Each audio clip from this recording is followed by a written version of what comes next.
J'espère que vous allez bien, j'espère que vous vous portez bien.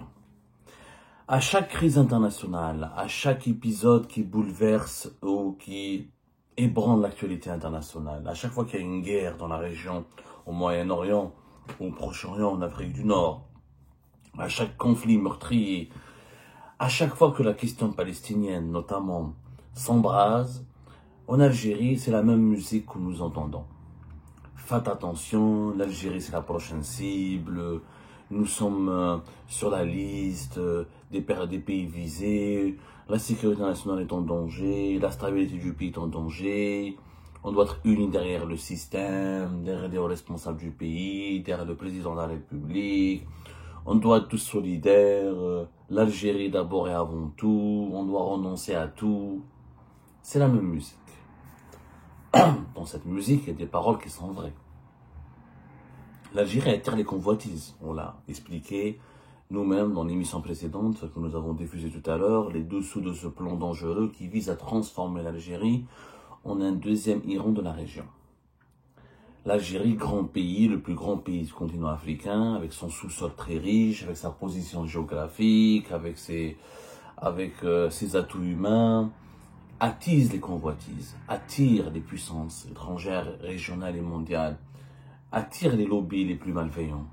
C'est naturellement, on ne peut pas le démentir, cette vérité. Moi, j'aimerais vous inviter à un débat.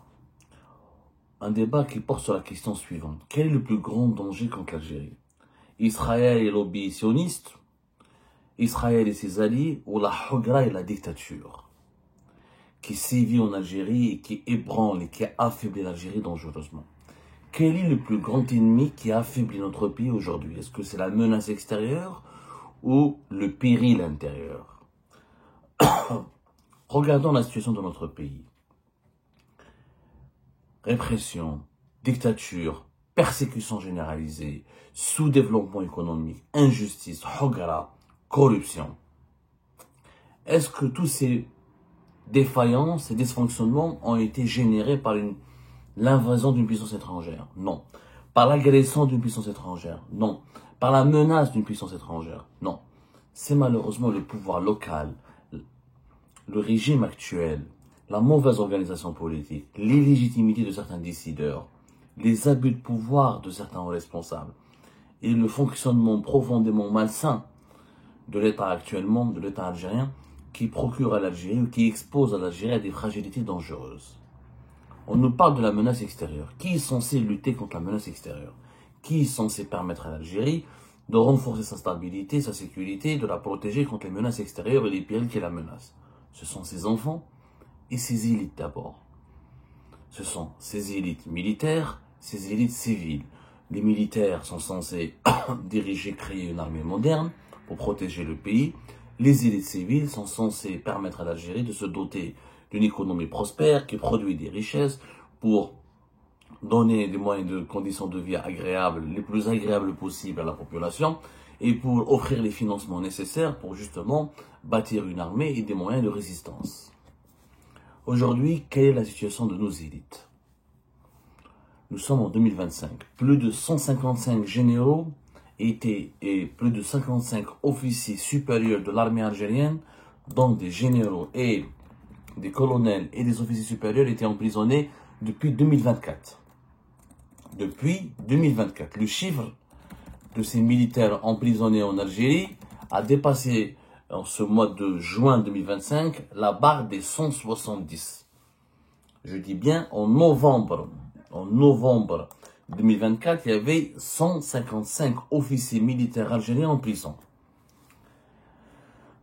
Parmi lesquels une soixantaine de généraux majeurs, d'autres des colonels et d'autres des officiers de second rang. Ça reste des officiers supérieurs, des capitaines, des commandants, Alors, quand on regarde cette situation de près, mais comment se fait-il que nous avons 155 généraux, officiers supérieurs de l'armée, colonels et capitaines en prison? C'est qu'il y a un malaise au sein de l'armée. Hadith 155 en novembre 2024. Aujourd'hui, nous avons dépassé la barre Je dis bien, nous avons dépassé la barre des 70. Et certaines sources parlent de plus de 180. De plus de 180. C'est-à-dire qu'aujourd'hui, le record de 155 a été largement battu. Mais largement battu. On n'est plus à 155. Moi, j'aimerais savoir, c'est un constat qui... 10 généraux majors minimum sont en prison. Ça en 2024, une soixantaine de généraux. Parmi les gens qui sont emprisonnés, il y a des gens qui sont extrêmement compétents, réputés en tout cas pour leurs compétences dans leur domaine. Une armée qui a 155, plus de 100, aujourd'hui encore une fois le chiffre le plus exact dépasserait les 170, selon certaines sources on flirte avec les 180 militaires emprisonnés, des officiers. Je ne parle pas des soldats, sergents, officiers, c'est-à-dire à partir de commandants, officiers supérieurs, commandants, lieutenant-colonel, colonel, et on monte. Les officiers gradés. La question, quand on se penche sur cette question, enfin quand on plonge sur cette question, on remarque qu'il y a des généraux très compétents. Abdelhamid Ghaliss, ancien secrétaire général du ministère de la Défense nationale. Un docteur. C'est un docteur dans son domaine. Dans un domaine de l'énergie nucléaire. Un homme extrêmement brillant. Et il est emprisonné. Pourquoi? Soupçonné d'être dans une affaire de corruption. Est-ce qu'il a été jugé? On nous dit qu'il a été jugé. Est-ce qu'il y a des preuves, etc. Mais à la Beneche. Il y a des généraux majors qui sont extrêmement réputés, très expérimentés. Saïd Bey, l'un des plus anciens généraux algériens encore en vie, qui a dirigé plusieurs légions militaires et qui a une expérience importante dans la lutte contre le terrorisme. Il est toujours emprisonné. Chérif Abdelrazak, des anciens patrons de la gendarmerie, des anciens responsables des services secrets. La liste, elle est longue de ces généraux, de ces officiers qui ont des compétences, qui ont du parcours, qui ont démontré, se sont sacrifiés pour le pays pendant les années 90, qui ont connu les années 70, qui ont été formés par l'armée. Certains ont étudié à l'étranger, ils ont fait de grandes écoles militaires. Ils sont toujours emprisonnés. Nardou, quelqu'un comme Ali Rderi. Ali Rderi. Tout le monde connaît l'histoire de Ali Rderi. Tout le monde connaît comment il a été emprisonné en 2019 pour des déclarations politiques. Parce que le système à l'époque n'avait pas pardonné de s'être représenté aux élections présidentielles d'avril 2019 qui ont été annulées et reportées, et de s'être opposé au chef d'état-major de l'armée nationale et populaire Ahmed Gaïd Salah et d'avoir voulu défendre la voie du changement. Un militaire algérien qui a eu des brillantes études à l'Académie navale de Saint-Pétersbourg, ensuite à l'Académie militaire de Moscou, ensuite à l'Académie d'état-major de Damas. Il est titulaire, entre autres, d'un magistère en relations internationales, d'un doctorat d'État en études stratégiques, spécialisé dans la politique de sécurité nationale. Ce monsieur, Ali Rderi, il a fait 6 ans de prison. Il a été libéré que récemment, le 12 juin 2025. De juin 2019 jusqu'à juin 2025, il était emprisonné. Malade, maintenant il est âgé de 61 ans, le pays n'a pas du tout profité de son génie ni de son savoir-faire. Il a fait de la prison, pourquoi? Parce qu'il a tenu des déclarations politiques. Son fils, il a un fils, Ali Rderi, qui s'appelle Yassine. Il a étudié comme son père. Il a fait l'Académie des Marines aux États-Unis d'Amérique. Il a fait une école américaine. Je dis bien une école américaine. C'est pas n'importe quoi. Il a suivi le chemin de son frère, de son père, de son père. Donc, au retour des États-Unis d'Amérique, où il a fait il a étudié à une académie militaire prestigieuse, il a été recruté, il devait faire la marine. Il a été récupéré par les services secrets algériens à travers la direction de la documentation de la sécurité extérieure. Il a été... la DDSE voulait utiliser ses compétences et son parcours. Il a fait une académie militaire prestigieuse aux États-Unis, il maîtrise bien l'anglais, il a côtoyé les Américains. À juste titre, la DDSE a voulu parier sur sa jeunesse, mais surtout sa compétence et ses ambitions. Le pauvre, le fils de Ali Rderi, Yassine, dès que son père a été emprisonné en 2019, sa carrière a été brisée, elle a été cassée, on l'a envoyé à Tindouf. Et de Tindouf, on l'a tellement emmerdé, on l'a mis dans des conditions de travail et de vie désastreuses, pour quelqu'un qui a eu des études brillantes aux États-Unis d'Amérique, et on l'a forcé à demander sa radiation, à démissionner de l'armée. Un talent gâché, une compétence perdue. Boualem Ben Nasser, l'ancien consul d'Algérie à Alicante, le fils du général Arbi Ben Nasser. On l'accuse de complot, on l'a accusé d'avoir voulu comploter contre ses responsables, d'être le complice de faire du traître et l'espion Farizdin Benchir, d'avoir divulgué des informations classées secret défense et pour déstabiliser l'État, en les faisant parvenir à certains cyberactivistes subversifs établis à l'étranger. Il est emprisonné depuis avril 2024. Pas encore jugé. Et Boualem Ben Nasser, c'est l'un des meilleurs connaisseurs du Sahel. Nous qui avons des problèmes au Sahel. Boualem Ben Nasser était coordinateur, chargé des renseignements auprès de l'Union africaine. Il était spécialisé dans la question du Sahel. Il était conseiller d'un ancien président du Burundi qui s'appelle Pierre Buyoya. Il a de l'expérience, ce gars. Mais il est en prison. Et la liste, elle est longue. De ses compétences qui ont été forcées de fuir. Habib Chintouf, le général Habib Chintouf, pas tant de la première légion militaire. Harab Raouf el-Kharj. Il n'a même pas voulu revenir. Et la liste, elle est longue. La liste, elle est vraiment longue. De ces militaires qui ont de la compétence, qui ont eu de l'expérience, qui ont du parcours, où ils sont exilés à l'étranger, où ils sont emprisonnés, où ils sont persécutés sur le plan local. C'est-à-dire réduits au silence. Tous ces gens-là, qui leur a fait du mal? Israël? Non. L'impérialisme américain? Non. L'impérialisme russe? Non. L'impérialisme chinois? Non. Les Émirats et ses alliés? Non. Le Maroc et ses alliés? Non. C'est le pouvoir algérien. C'est le régime algérien qui écrase les compétences. Alors moi je me demande, comment demain on est confronté à une guerre. Comment notre armée pourrait affronter une armée étrangère alors que les anciens chefs les plus importants de notre armée sont en prison? Sont en prison. Alors je vois combien d'anciens patrons de légion militaire sont emprisonnés, de chefs de corps, d'anciens responsables des services secrets, sont tous emprisonnés. Sont tous emprisonnés. Sont tous en prison. Ou ils ont purgé leur peine et sont sortis, ou ils n'ont pas encore purgé totalement leur peine, ou ils ont été condamnés de longue peine, et des poids lourds de l'armée. Quand on ne parle pas en prison, certains prennent la fuite parce qu'ils ont peur de la hogra et de finir en prison. C'est le cas du lieutenant-colonel Marouane. On en a parlé. Chef du bureau de sécurité de liaison de l'ambassade d'Algérie à Rome. Toutes nos sources assurent qu'il était bon, qu'il était excellent, qu'il faisait l'objet d'une satisfaction générale au plus haut sommet de l'État, qu'il devait être promu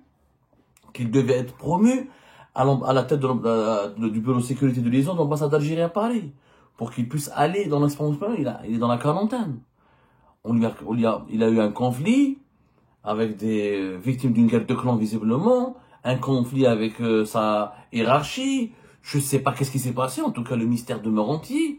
Il fait défection, il a déserté. Il prend sa famille, il prend la fuite parce qu'il n'a pas envie de se retrouver à la prison militaire de Blida pour être condamné à 20 ans et 30 ans de prison ferme. Sans aucun procès équitable, sans aucune transparence, parce que tous les militaires qui ont été emprisonnés n'ont pas eu droit à la parole. On n'a pas écouté leurs proches, on ne les a pas écoutés. On ne sait pas ils n'en sont coupables. On sait juste que la justice a été expéditive et qu'une justice qui condamne une centaine de personnes, dont 3-4 ans, ça s'appelle une justice expéditive. Une justice expéditive, c'est pas une justice qui est juste. Elle n'est pas rigoureuse. Ça, c'est pour les militaires. Je parle des civils, d'anciens ministres, cet ancien premier ministre, Ahmedou Yahya, un grand connaisseur de l'État. Un homme qui a géré l'Algérie durant les années 90.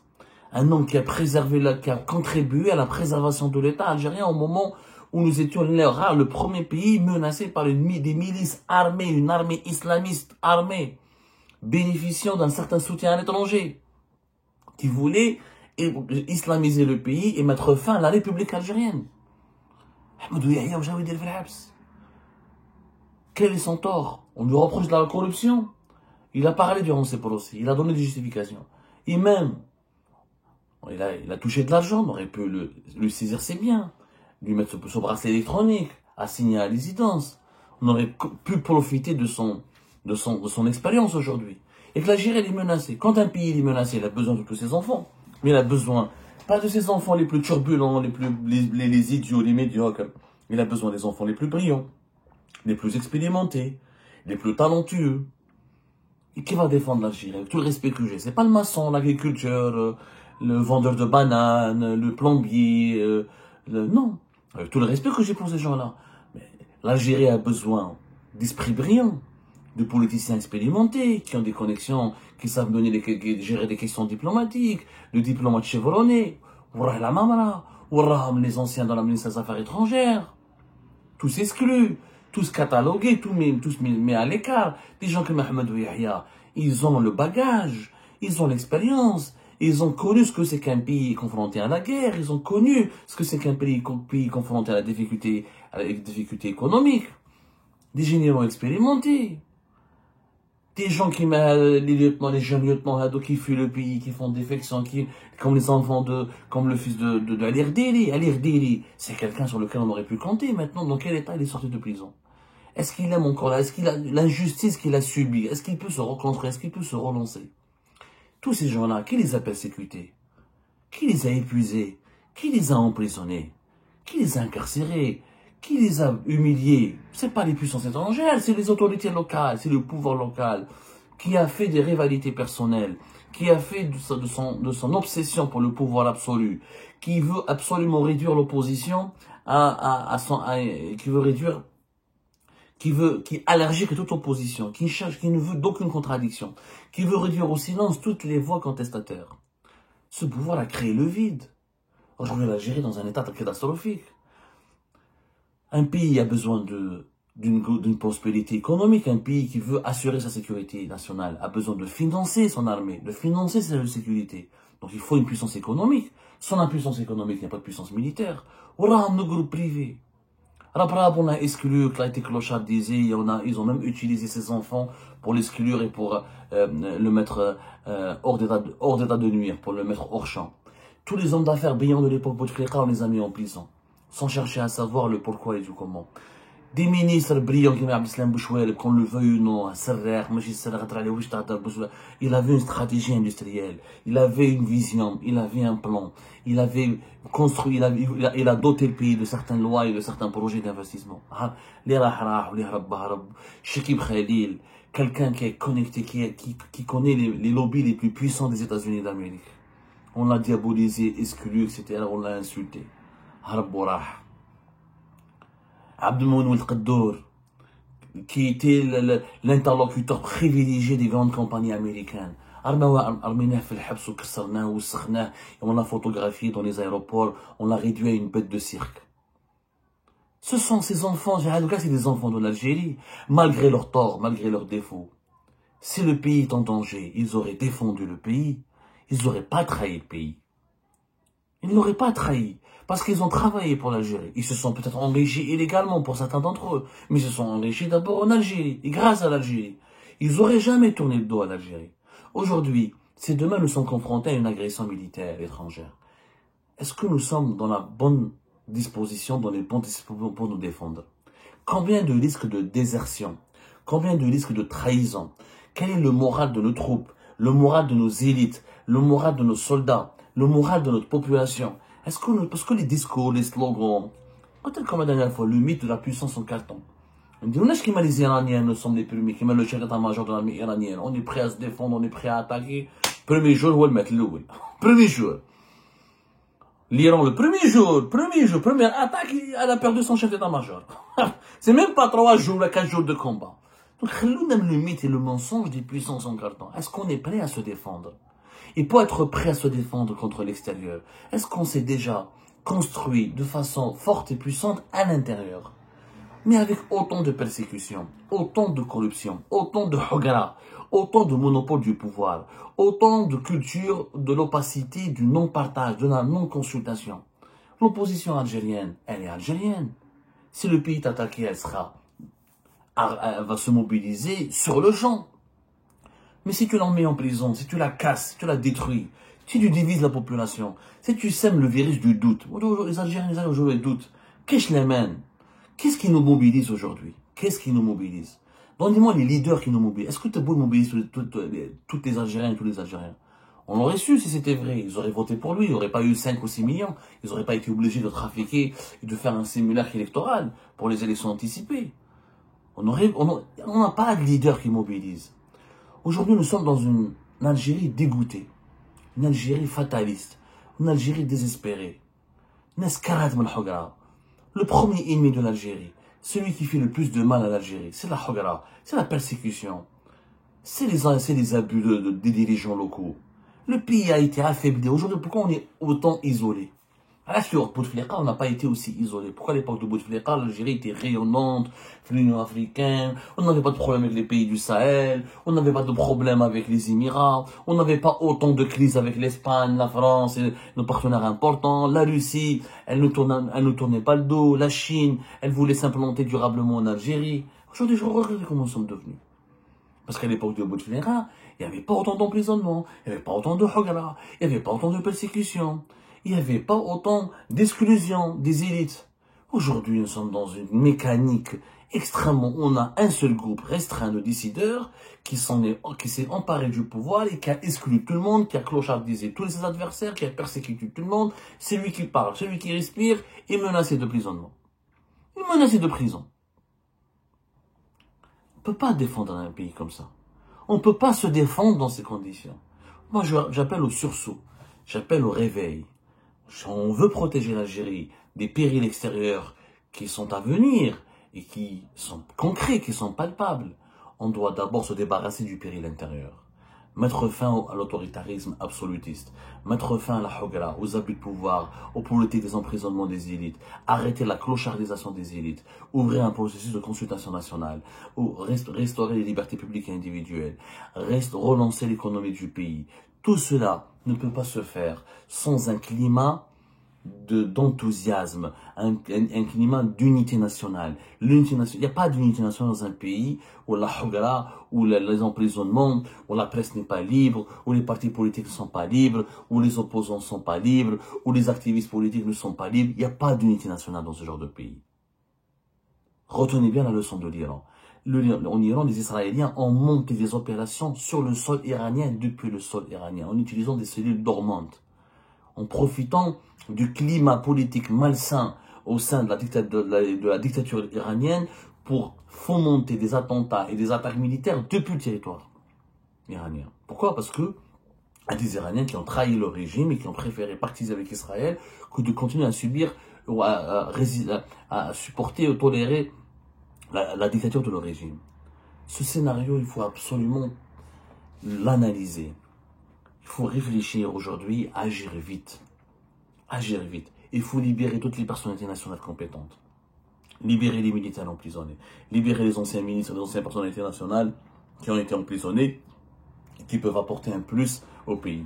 Il nous faut une politique de rassemblement national réel, effectif. Un rassemblement pour la lutte pour l'intérêt général du pays. Pas pour l'allégeance aux décideurs.